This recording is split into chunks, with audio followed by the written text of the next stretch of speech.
apa bine Gulu City neno ke neno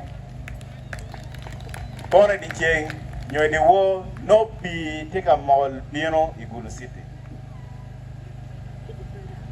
pero me pi ore I mwakane uno ndake le po foyo ba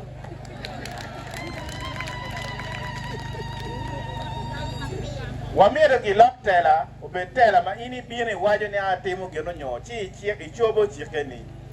itimu ngo mai wajo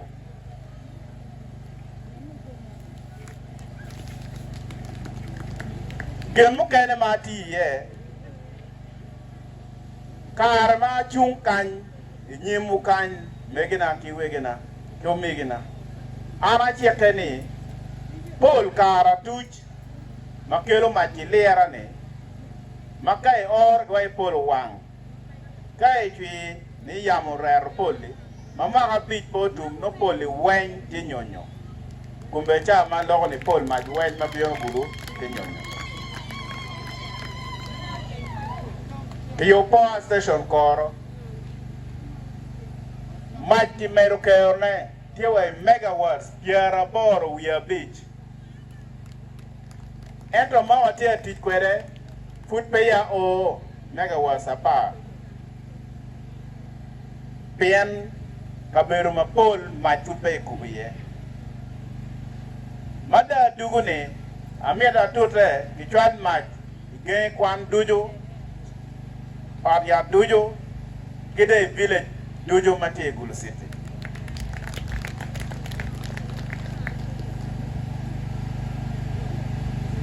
tej mukene ma chikaye awatini mamwa beach potum masin me pimutuo cancer ya cancer not ye Gulu kumberi chaone ya cancer ki yomutie koro CT scan no pere we are po la dit Archbishop Odama oberka wot karai chilinga liwa chela rio ki bod mege ki bod dano ni mirgi will CT scan ila cho hospital piano dano wen kiaro pime wa Kampala kai dugi no treatment Gulu kumberi chao CT scan tiyo yan madit CT scan tiye koro wot Kampala gir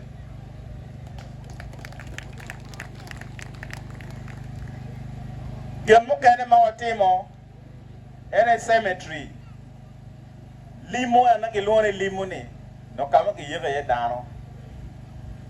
otero matero pengeyo kanyi no kama ki yega ye dano yo mado to ki oria mado ngate mo po gamo gi ki yego ki kanyi ba me go pa mam no da gang padano dong ke wero ngom me yek dong kewa pagaya Morto Road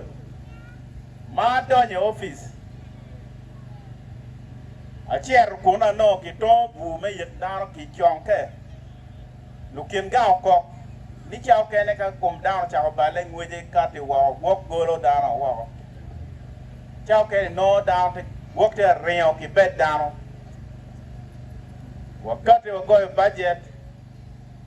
ki goy chiel wall fence kumichao no luaro limo makuja niyo mabe malukien gang guywe